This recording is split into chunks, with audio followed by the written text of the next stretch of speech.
Hello everyone. आजचा आपला topic आहे is insurance a waste of money or a need. कारण हा टॉपिक निघाला ना इन्शुरन्सचं, तर तिथे बरेच जणांचे बरेच ऑप्शन्स येतात.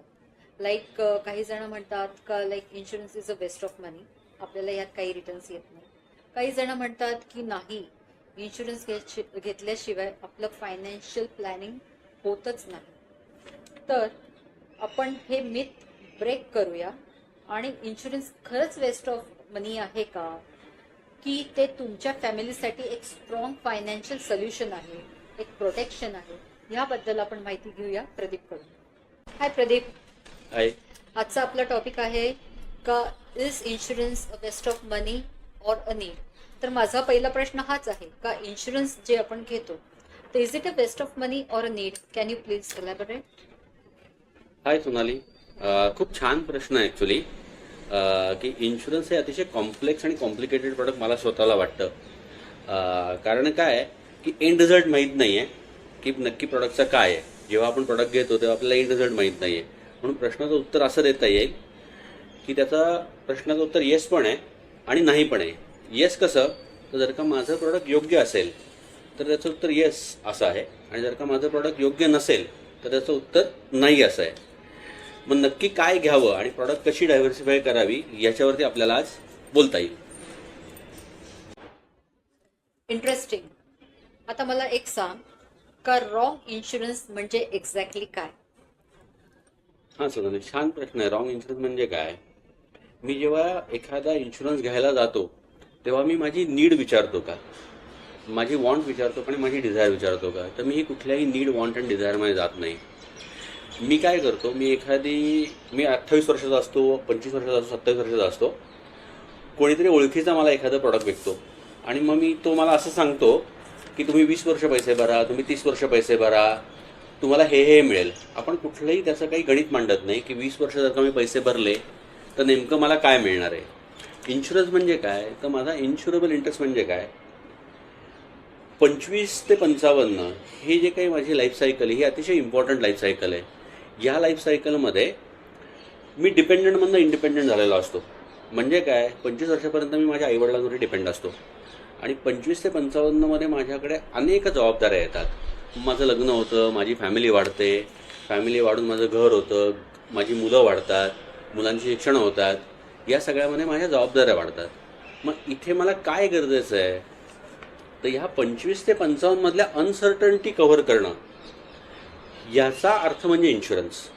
म्हणजे काय, तर मला कुठेतरी एक 10 वर्षांनी घर घ्यायचं असतं, 20 वर्षांनी माझी मुलं शिक्षणाला येणार असतात, आणि इन बिटवीन मला काही जर का झालं तर मला एक खूप मोठा असा कॉर्पस मिळाला पाहिजे आणि त्यातनं माझी ॲक्च्युली फॅमिली सर्व्हाइव्ह झाली पाहिजे. मग ह्यासाठी काय आहे, तर there is a concept called term insurance.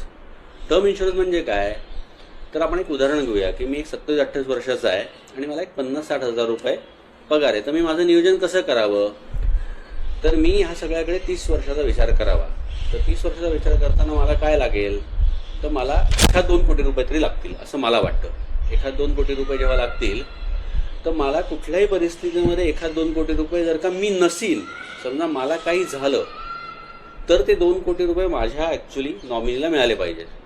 मग त्यासाठी खर्च काय आहे, तर मग आत्ताचं आपण एक असं एक ढोबळ जर का गणित मांडलं की सध्या टर्म इन्शुरन्सला आपल्याला काय प्रीमियम भरायला लागतो, तर तो ॲक्च्युली 30-32 हजार रुपये वर्षाचा. जेव्हा 30-32 हजार रुपये मी भरतो आणि आपण असं एक गणित मांडलं जर का की 32 हजार रुपये मी भरतो आणि 32 हजार रुपये जर का मी 365 दिवसात डिवाईड केले, तर माझा ॲक्च्युली खर्च येईल 85 रुपये ते 100 रुपये. मी जर का आत्ता एखाद्या कॅफेमध्ये गेलो तर माझे 300-400 रुपये जातात.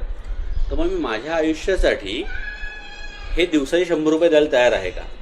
आणि जेव्हा मी हे 100 रुपये देईन तेव्हा मला पुढचं ॲक्च्युली वयाच्या 60 वर्षापर्यंत मला 2 कोटी रुपये मला जर का काही झालं तर मिळणार आहेत. मग याची गरज आहे का, तर मी म्हणेन की लाईफ इज व्हेरी अनप्रेडिक्टेबल.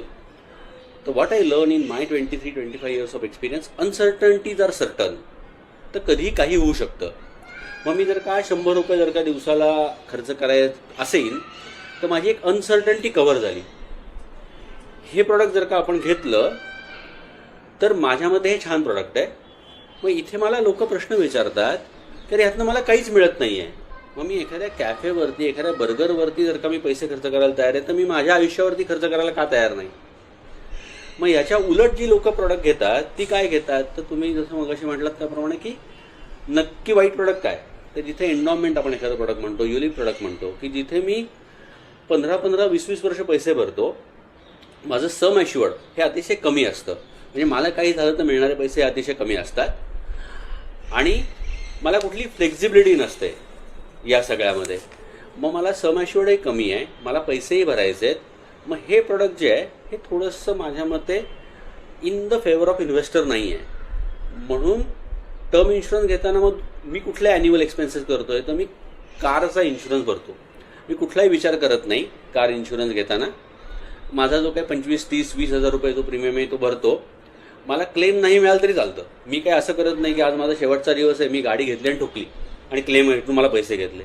मग मी जर का गाडीसारख्या गोष्टीला जर का पैसे भरतोय वर्षाला 20-30 हजार रुपये, तर मी माझ्या स्वतःच्या जीवासाठी 20-30 हजार रुपये भरायला का तयार नाही?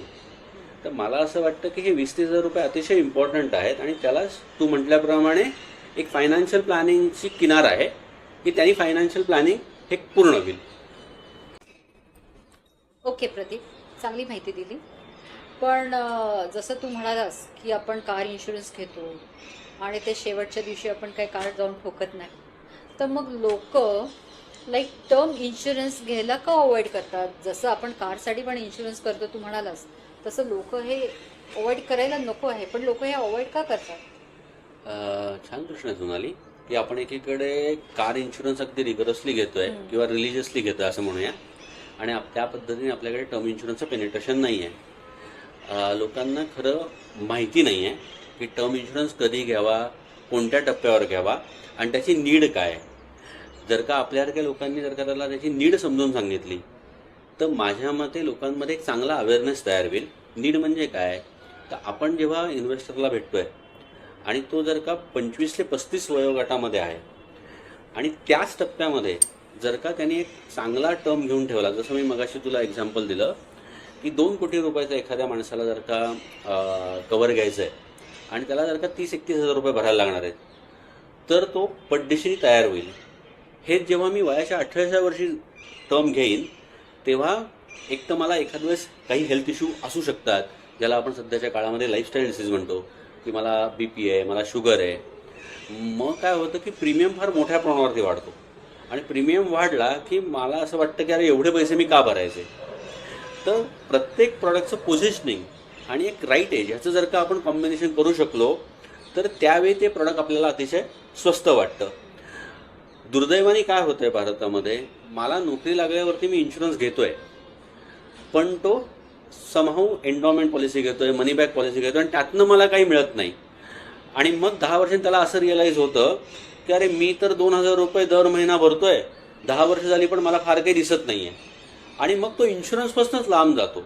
वयाच्या 35 वर्षी त्याला असं कळतं की अरे मी स्टक झालो आहे आणि तो लांब लांब जातो आणि मग तो ॲक्च्युली अवॉइड करायला लागतो. त्याला जर का योग्य वेळी योग्य नीड मिळाली आणि योग्य वेळी योग्य गायडन्स मिळाला तर तो इन्व्हेस्टर हा इन्शुरन्समध्ये टर्म इन्शुरन्सच घेईल, दुसरं कुठलंही प्रॉडक्ट घेणार नाही. आता तू जे एक्झाम्पल दिलं लाईक 20 इयर्सच्या मुलाला किंवा व्यक्तीला 30,000 पर्यंत प्रीमियम बसतं, राईट? दॅट टू इयरली 32,000 पर्यंत आपल्याला प्रीमियम बसतं इयरली.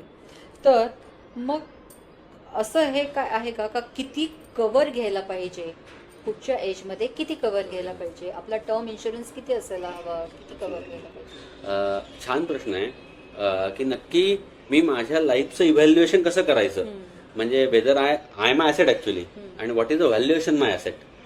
तर एक आपल्याला असा एक मेसेज देता येईल या सगळ्यामधने. माझा जो काय ॲन्युअल पगार आहे, समजा माझा 10 लाख रुपये पगार आहे, तर मिनिमम 10 टाइम्स हे माझं कव्हर असावं आणि डिसेंट माझं 20 टाइम्स असावं. म्हणजे काय, तर मला 1 कोटी रुपये हे कव्हर घेणं मॅन्डेटरीज आहे आणि 2 कोटी जर का मी कव्हर घेतलं, कारण आपण पहिल्या फेजमध्ये असं सांगितलं की 25 ते 35 असं ॲक्च्युली 30 वर्ष आपण कव्हर करतोय. मग त्या केसमध्ये 20 टाइम्स ऑफ जर का मी इन्कम कव्हर केलं तर तो थोडासा अबो ॲव्हरेज कव्हर असेल. तर मला असं वाटतं की minimum 10 times of your annual income हे कव्हर घ्यावं आणि डिसेंटली ते 20 times of your annual income असावं. Okay, great.